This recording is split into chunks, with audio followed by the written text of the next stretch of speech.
আমি সূরা নিসার পঞ্চম পারার সূরা নিসার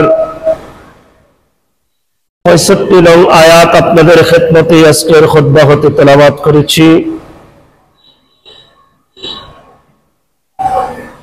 যেটার ব্যাখ্যা বিশ্লেষণ অনেক গভীর এবং এটার অনেক আলোচনা আমি মসজিদের মধ্যে অন্য বিষয় সম্পর্কে আলোকপাত করতে গিয়ে আলোচনা করেছি। এরপরও কোরআনে করিমের কথা, কোরআনে করিমের আলোচনা, কোরআনে করিমের তাৎপর্য এগুলোকে বলে লিখে ভাষায় প্রকাশ করে শেষ করতে পারবে না। যারা যতটুকু রিসার্চ গবেষণা করে ততটুকু কোরআন থেকে সেই করবত হাসিল করে থাকে। সুতরাং সেই আয়াতের দিকে দৃষ্টি রেখে আমি আজকে আপনাদের খেদমতে গুস্তাখে রাসূল, যারা রাসূল পাক সাল্লাল্লাহু তাআলা আলাইহি ওয়াসাল্লামের প্রতি বিভিন্ন ধরনের কথাবার্তা বলে, বিভিন্ন উক্তি ব্যর্থ করে, সেই দিক দিকে খেয়াল করে আমি এই আয়াত কারীম আপনাদের খেদমতে তেলাওয়াত করলাম। আল্লাহ জন্য মজদু এই আয়াত কারীমার মধ্যে আমার নবীর শানে নবুয়ত প্রকাশ এবং রাসূল পাকের তাজিম তাকরীমকে প্রাধান্য দিয়ে জগৎবাসীকে এইভাবে শিক্ষা দিচ্ছেন। আল্লাহ বলেন, ফালা ওয়া রাব্বিকা লা ইউমিনু হাত্তা ইউহাক্কিমুকা ফীমা শাজারা বাইনাহুম। ইহুদি এবং সেই যুগের নামদারি মুসলমানের ঝগড়ার পরিপ্রেক্ষিতে এই আয়াত কারীমা নাযিল হয়েছে। একজন অমুসলিম একজন মুসলমানের সাথে ঝগড়া হলো পাহাড়ের পানি আসাকে কেন্দ্র করে। ইহুদি যিনি বিধর্মী, ইনার বিশ্বাস ইয়াকিন আকীদা হলো মুসলমানের নবী যিনি মুসলমানের নবী সেই কোনদিন মিথ্যা কথা বলে নাই। একটু কি আমরা শুকরানাতে বলবো আলহামদুলিল্লাহ? একজন ইহুদির আকীদা হলো যে রাসূল পাক আখিরি জামানার নবী, যিনি নবুয়ত পেশ করলেন আমাদের সামনে, জগতের সামনে, সেই নবী কোনদিন মিথ্যা কথা বলেন নাই। সেই নবী কোনদিন অন্যায় বিচার করেন নাই। নবুয়তের আগেও আমার নবী অন্যায় বিচার করেনি, নবুয়তের পরেও রাসূল কোনদিন অন্যায় বিচার করেন নাই। এমনকি রাসূল পাক সাল্লাল্লাহু তাআলা আলাইহি ওয়াসাল্লাম একাধিক স্ত্রী আমার নবীর ছিল। আমার নবী সকলের কাছে সকলের অধিকার উৎপন্ন রেখে প্রত্যেকের হক আদায় করতেন।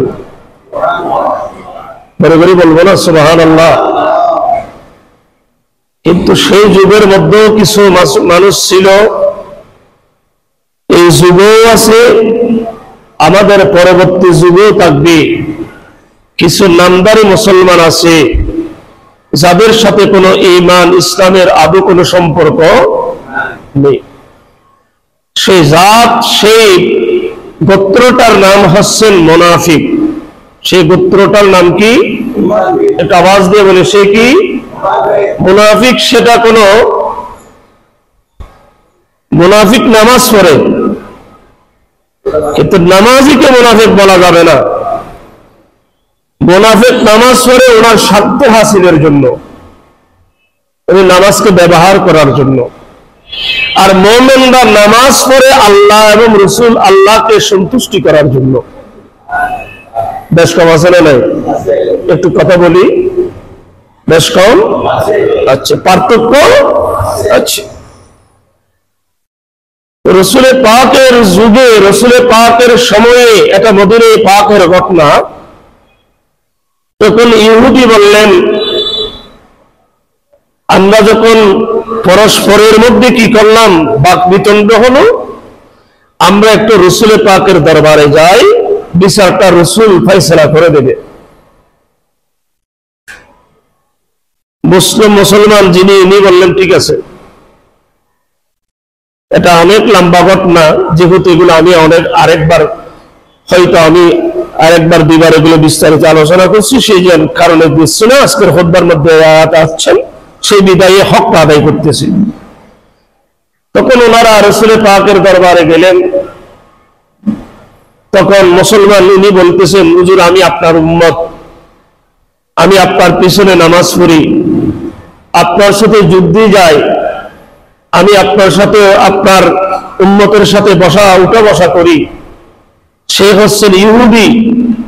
একসময় ইহুদিরা ক্ষমতায় ছিল, ওনারা আমাদের উপর অত্যাচার জুলুম নির্যাতন করেছে। এখন তো আপনি নবী, আপনি রাসূল, আপনি রাষ্ট্রপতি, প্রধানমন্ত্রী, আপনার হুকুমে আরব আমিরাত চলে। এখন আমরা মুসলমান, আমরা যে রকম বলি সেই রকম হবে না। আমার নবীকে তো সেই রকম যে অবস্থা, সেই অবস্থার জন্য রাসূল পালন করে নাই। আমার নবীকে প্রেরণ করেছেন জগতের সমস্ত জগৎবাসীদেরকে হেদায়েত করার জন্য। আমরা কি বরাবরই বলবো না সুবহানাল্লাহ? আমার নবীকে অন্ধকার দূর করে আলোর বিকাশ ঘটানোর জন্য রহমাতুল লিল আলামিন হিসেবে জমিনে প্রেরণ করেছে। ঠিক কিনা? একটা আওয়াজ দিয়ে বলে ঠিক কিনা? তখন ইহুদি বললেন, হুজুর, ইহুদের কাছ থেকে আমার রাসূলের বিচার ছিল, উভয় পক্ষের বক্তব্য শুনে আমার নবী এটার ফয়সালা দিতেন। কিন্তু আমাদের দেশে, যুগে, কালে, সময়ে সম্পূর্ণ বিপরীত। সেই ব্যক্তিটা বড় মানুষ হওয়ার কারণে, সেই ব্যক্তিটা প্রভাবশালী হওয়ার কারণে, সেই ব্যক্তিটা ধনট্য ব্যক্তি হওয়ার কারণে, অনেক গাড়ি বাড়ি নারী ধন দৌলতের অভাব না থাকার কারণে মানুষ তাকে ভয় করে, তার পক্ষে কথা বলে। কিন্তু ইসলাম সেটা সমর্থন করেন? বলেন না, ইসলাম সেটা সমর্থন করেন? আপনার ধন দৌলত, ধন জন শক্তি কুওয়াত থাকতে পারে, আপনি যদি অন্যায় করেন আপনার অন্যায়ের বিচার হতে হবে। আর আপনি যদি ন্যায় করেন, আপনি গরিব, মিসকিন, বিধবা, আপনি যত কটু হোক না কেন, আপনি যদি সৎ এবং সুন্দরভাবে যদি আপনি জীবন যাপন করেন, অথবা আপনি যদি হকের মধ্যে থাকেন, তাহলে অবশ্যই আপনার পক্ষে রায় দিতে হবে, যদি আপনি গরিব মানুষ হন। এটা হচ্ছে ইসলামের চূড়ান্ত ফয়সালা। ঠিক কিনা? একটা আওয়াজ দিয়ে বলি ঠিক কিনা? ইহুদি বললেন, হুজুর আমার কোনো বলার নাই, পানিগুলো আসতেছে, ইয়া রাসূলুল্লাহ আমি কাছে। এখন উনি আমাকে জোরজবরদস্তি করে, আমার উপর জোরজবরদস্তি করে তিনি আমার আগেই তিনি গ্রহণ করতে চাচ্ছেন। আমার নবী বললেন, তুমি মুসলিম হোক আর অমুসলিম হোক, আমার কাছে সমগ্র পৃথিবীর মানুষ, সমগ্র কায়নাতের মানুষ, সমগ্র সৃষ্টি ভূমণ্ডলের মানুষ আমার সামনে এক, আমি একসাথেই দেখি। হয়তো যারা মুসলমান হয়েছেন তারা নেক আমলের কারণে আল্লাহ জান্নাত দান করবেন, যারা মুসলিম হয় নাই তারা কুফরির কারণে তারা জাহান্নামে যাবে। কিন্তু আমি রাসূল কোনদিন নাহক বিচার করতে পারি?